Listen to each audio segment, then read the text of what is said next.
देखो, मेंटेनेंस के केस में आपने हर व्यक्ति के मुंह से ये तो जरूर सुना होगा कि मेंटेनेंस देना पड़ेगा, मेंटेनेंस देना पड़ेगा, मेंटेनेंस वो तुम्हारी पत्नी है, मेंटेनेंस देना पड़ेगा। लेकिन ये किसी किसी के मुंह से सुना होगा कि मेंटेनेंस नहीं देना पड़ेगा। आज मैं आपको वो दो जजमेंट बताऊंगा जो कि लेटेस्ट जजमेंट है, और एक ऑनेबल सुप्रीम कोर्ट का है और एक ऑनेबल हाई कोर्ट का है। दोनों जजमेंट हैं और ये दोनों जजमेंट आपके केस में 101% फिट होते होंगे। लेकिन इनको लगाना कैसे है, इनको अपने केस में कैसे प्रेजेंट करना है, ये बात मैं आपको इस वीडियो में बताने का प्रयास करूंगा। फिर भी अगर कुछ चीज रह जाती है तो आप दिए हुए नंबर पर संपर्क कर सकते हैं, मैं आपको लीगल एडवाइस भी कर सकता हूं, उसके लिए बेस्ट एडवाइस कर सकता हूं। सबसे पहले बात करते हैं कि आपको मेंटेनेंस, देखिए धारा एक बह रही है, एक जो धारा बह रही है उस बहती हुई धारा में सब लोग बहना चाहते हैं। यानी कि जिस तरफ हवा चल रही है उस तरफ तो सब लोग बह ही सकते हैं।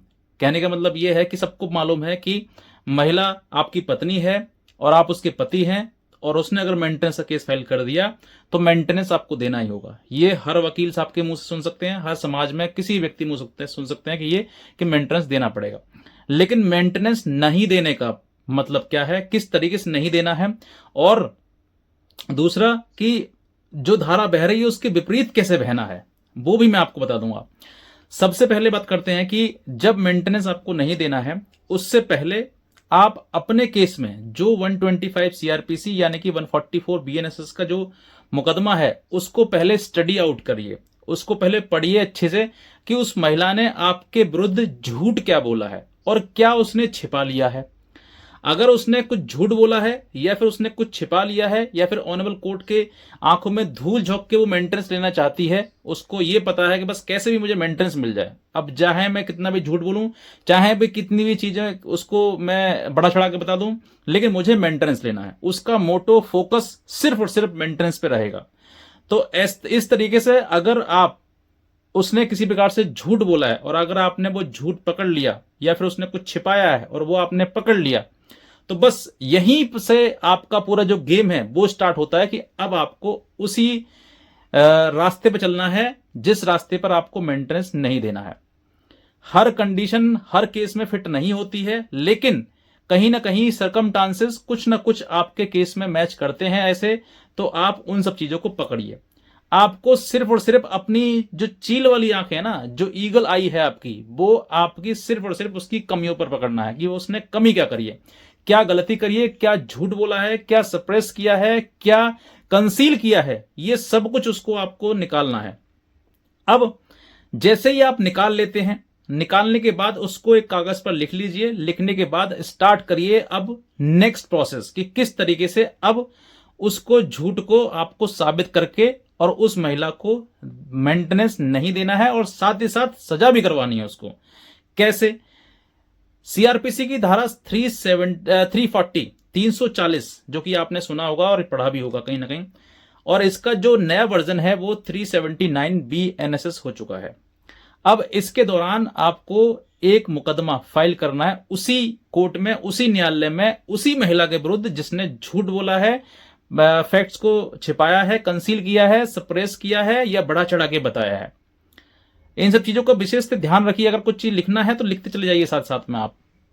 अब जैसे ही आप वो करेंगे, जिस तरीके से आप मतलब ये पूरा पिटीशन तैयार करके, और उसके बाद पिटीशन के साथ साथ में, क्योंकि हर चीज डॉक्यूमेंट्री होगी, कहीं आपका ओरली नहीं होगा, कहीं कहीं इस तरह की चीजें होंगी कि भाई ये बात उससे पूछ ली जाए, या ऐसे नहीं, सब कुछ डॉक्यूमेंट्री एविडेंस होना चाहिए जिसको वो डिनाय कर ही नहीं सकती है। अब ऐसे परिस्थिति में जैसे जब चीजें आती हैं सामने, ये निकल के पूरा आपको लिख लेना है, लिख के पिटीशन दायर करना है। दायर करने के बाद अब दोनों जो पिटीशन है वो पैरेलल चलेंगे। कौन कौन सा? जो 340 का डाला है आपने वो वाला पिटीशन, और दूसरा उस पत्नी ने आपकी जो डाला है मेंटेनेंस का, वो भी, दोनों पैरेलल चलना शुरू कर देंगे। यहीं पर आपको रोक लगाता है एक जजमेंट है ऑनरेबल हाई कोर्ट का, इलाहाबाद हाई कोर्ट का, जिसमें यह कहा गया है कि अगर जो मेंटेनेंस का केस है, अगर मेंटेनेंस का केस पे किसी प्रकार से पति के द्वारा ये बताया गया कि इसने, महिला ने ये झूठ बोला है और उसने 340 की प्रोसीडिंग स्टार्ट कर दी है, तो पहले 340 डिसाइड होगा, उसके बाद 125 सीआरपीसी या फिर 144 का जो पिटीशन है वो डिसाइड होगा। ये स्पष्टली खोल दिया गया है। अब ऐसी परिस्थिति में जहां पर ये चीजें आ जाती हैं, क्योंकि सोचकर देखिए कि अगर ऐसा ना हो तो फिर जो 125 सीआरपीसी का जो पिटीशन दायर किया गया है वो तो चलता जाएगा और डिसाइड हो जाएगा, और 340 पे कोई ध्यान भी नहीं देगा, और जब ध्यान नहीं देगा तो फिर कहां वो डिसाइड हुआ, और डिसाइड नहीं हुआ तो कहां उसको सजा मिल जाएगी, कहां मेंटेनेंस बंद मतलब रुक जाएगा, और कहां उसको दिक्कत आई, कोई परेशानी नहीं आई उसके लिए। तो यहां पर आपको दोनों में से एक की ही बात करनी है 340 की, और जो जजमेंट आपको बता रहा हूं नवल हाई कोर्ट का, उसको आपको इस केस के साथ में अपने 340 के साथ में लगाना है कि सर ऑनरेबल हाई कोर्ट की डायरेक्शन है कि अगर 340 का अगर केस चल रहा है, पति ने डाला है, उसने झूठ बोला है, तो उससे पहले 340 का चलेगा और 125 स्टे रहेगा। ये स्पष्टली है। अब ये हाई कोर्ट का जजमेंट है, मैं आपको दिखा दूंगा, ठीक है, और जिसको चाहिए वो बता सकते हैं, नंबर पे मैं आपको भेज दूंगा। अब इसके बाद फॉर एग्जाम्पल ये चीजें आगे बढ़ी, ठीक है, आपका केस चलना शुरू हो गया, हियरिंग शुरू हो गई, उस पर बयान आपने लड़की से कहा। बहुत सारी अधिकतर महिला ऐसी होंगी छोड़कर भाग जाएंगी यहीं पे, क्योंकि उसने कहीं ना कहीं झूठ बोला होगा। और अगर नहीं छोड़ती हैं, उसके बाद क्या होता है कि आपको फर्दर आगे बढ़ना है, बढ़ने के बाद सीधी सी चलते चले जाना है, और उसकी क्रॉस में एविडेंस है जो भी है चलता पूरा डिसाइड हो जाएगा। डिसाइड होने के बाद जो है, अब यहां पर अगर उसको ये आपने प्रूफ कर दिया कि हाँ उसने झूठ बोला है, और जब आप 340 डाला है तो डॉक्यूमेंट्री एविडेंस कहीं ना कहीं होगा, उसने झूठ बोला ही होगा, तभी जाके आपने केस फाइल किया है। अब उसको पनिशमेंट भी मिलेगा, साथ ही साथ में जो मेंटेनेंस है वो भी नहीं मिलेगा, क्योंकि ऐसी महिला के लिए जैसे ही वो डिसाइड हो जाएगा, या फिर जो वो चीजें पकड़ आ जाती है कि हाँ इसने ये चीज करी है, ये झूठ बोला है, ये सप्रेस किया है, ये फैक्ट को नहीं बताया है या फिर छिपा लिया है, तो फिर उसके बाद ये डिसाइड हो जाएगा और इसमें उसको पनिशमेंट मिल जाएगा, दंड मिल जाएगा। अब दंड वाली मिलने वाली महिला के अब स्पष्टली फिर दूसरा जजमेंट लागू होता है ऑनरेबल सुप्रीम कोर्ट का।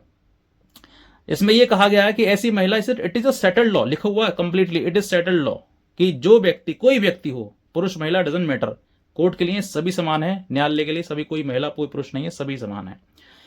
उसमें यह कहा गया कि कोई व्यक्ति अगर सप्रेस करता है किसी भी मेटेरियल फैक्ट को या फिर छिपाता है, तो ऐसे फाइल को, ऐसी को थ्रू आउट द कोर्ट, मतलब कोर्ट से बाहर फेंक देना चाहिए, और ऐसा व्यक्ति जो इस तरीके की चीजें करता है वो कोर्ट से किसी प्रकार की सिंपैथी का हकदार नहीं है। ये ऑनरेबल सुप्रीम कोर्ट के जजमेंट में कहा गया, लेटेस्ट जजमेंट है ये भी। तो ऐसे इन दो जजमेंट के आधार पर आप मेंटेनेंस को रोक सकते हैं। रोक क्या सकते हैं, कभी देना भी नहीं पड़ेगा, क्योंकि जो महिला झूठ बोलकर, छिपाकर, चीजों को बढ़ा चढ़ाकर बता रही है और वो ज्यादा से ज्यादा मेंटेनेंस बनवाने की कोशिश कर रही है, इसका मतलब ये कहीं ना कहीं अन्याय है, और इस अन्याय से लड़ना आप ही को पड़ेगा। और इन दोनों जजमेंट की कॉपी अगर आपको चाहिए तो ये दिए हुए नंबर पर सामने संपर्क कर सकते हैं, और मैं आपको जजमेंट की कॉपी पूरी प्रोवाइड कर दूंगा। ये एक आपके लिए वो रास्ता था जिस रास्ते को बहुत कम लोग जानते हैं, और अगर आप जानते हैं तो अप्लाई जरूर करें और अपनी लड़ाई स्वयं लड़ें, या फिर अच्छे तरीके से लड़ें, ताकि जीत आपकी हो। इतना ही कहना चाहूंगा। और भी कोई लीगल हेल्प चाहते हैं, दिए हुए नंबर हमें संपर्क करते हैं, हमारी लीगल हेल्प ले सकते हैं। आज का वीडियो देखने से बहुत धन्यवाद।